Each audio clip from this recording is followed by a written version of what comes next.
ஒரு கப் ரவை இருந்தால் போதும். ஈவினிங் டைம் ஸ்நாக்ஸுக்காக இந்த ரெசிபியை நீங்கள் தாராளமாக கடாயிலேயே பண்ணிடலாம். ரொம்ப ஈஸியாக பண்ணக்கூடிய இந்த ரெசிபியை கண்டிப்பாக நீங்களும் ட்ரை பண்ணி பாருங்கள். Welcome to AVT kitchen. நம்ம செய்ய போகிற இந்த கேக்காக 200 ml கப்லேருந்து ஒரு கப் அளவு ரவையை நம்ம ரோஸ்ட் பண்ணி எடுத்துக்கலாம். ஃப்ளேமை நீங்கள் low to medium flame maintain பண்ணுங்கள். ஒன்று போல் ரவை எல்லாமே சூடு இருக்கணும், ஆனால் கலர் மாறக்கூடாது. இப்போ ரவை ரெடி ஆயிடுச்சு. இது ஒரு ஓரம் இருக்கட்டும், நல்லா கம்ப்ளீட்டாக ஆறட்டும். கேக் பண்ணுறதுக்காக அடிகனமான தட்டில் கொஞ்சமாக பட்டர் அப்படின்னா ஆயில் கூட அப்ளை பண்ணிக்கலாம். இப்போ பிளேட் ரெடி ஆயிடுச்சு. இப்போது மிக்சி ஜாரில் வறுத்து வச்ச ரவையை சேர்த்துக்கலாம். இது கூடவே நம்ம ரவை இழந்த அதே கப்பில் அரை கப் அளவு சுகர் சேர்த்துக்கோங்க. இது கூடவே அரை டீஸ்பூன் அளவுக்கு பேக்கிங் பவுடர், 1/4 டீஸ்பூனோட கொஞ்சம் கூட பேக்கிங் சோடா போட்டுக்கோங்க. கிட்டத்தட்ட ஒரு 4 பிஞ்ச் இருக்கும். இப்போது இதை ஃபைன் பவுடராக அரைச்சி எடுத்துக்கலாம். பவுடர் ரெடி ஆயிடுச்சு. இது கூட 2 முட்டையை உடச்சி ஊற்றிக்கோங்க. கூடவே வாசனைக்காக ஒரு டீஸ்பூன் அளவுக்கு எசன்ஸ் ஆட் பண்ணிக்கலாம். எசன்ஸ் இல்லை அப்படின்னா 3 ஏலக்காய் சேர்த்துக்கோங்க, கரெக்டாக இருக்கும். கூடவே 1/4 கப் அளவு வாசனை இல்லாத எண்ணெய் சேர்த்துக்கோங்க. ஃபைனலாக அரை கப் அளவு காய்ச்சி ஆற வச்ச பால் சேர்த்துக்கலாம். இதை இப்போது ஃபைன் பேஸ்ட்டாக அரைச்சி எடுத்துக்கோங்க.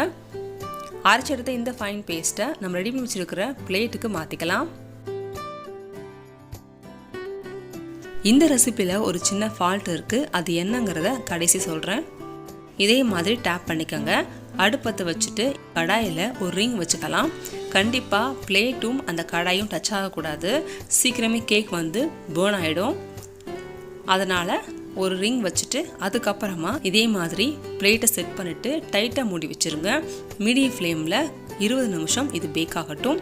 பேட்டருக்கு மேலே உங்களுக்கு விருப்பமான ட்ரை ஃப்ரூட்ஸ் நட்ஸை சேர்த்துக்கலாம். இப்போ டைட்டாக மூடி வச்சு 20 நிமிஷம் பேக்காக விட்டுடலாம். அவ்வளோதான், 20 நிமிஷம் ஆயிடுச்சு. அழகாக கேக்கும் பேக் ஆகிடுச்சு. ஒரு டூத் பிக் யூஸ் பண்ணி இதே மாதிரி பிக் பண்ணி பாருங்கள், ஒட்டாமல் வருது.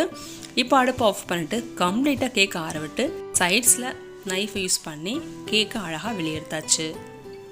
நான் சொன்ன ஃபால்ட் இதுதாங்க. லைட்டாக பிளேட்டை சாய்ச்சி வச்சுட்டேன். அதனால் பேட்டர் ஒரு பக்கம் அதிகமாகவும் ஒரு பக்கம் குறைவாகவும் இருக்குது. அதனால் கேக் பார்க்குறதுக்கு அன்னிவனாக இருக்குது, ஆனால் ப்ராப்பராக பேக் ஆகிருக்கு. சாப்பிட்றதுக்கு அவ்வளோ ஸ்பான்ஜியாக இருந்தது. இதை நீங்கள் தாராளமாக 3 நாள் வரை கூட ஸ்டோர் பண்ணி சாப்பிட்லாம். ரொம்ப ஈஸியான இந்த ஸ்நாக்ஸ் ரெசிப்பியை மறக்காமல் ட்ரை பண்ணி பாருங்கள்.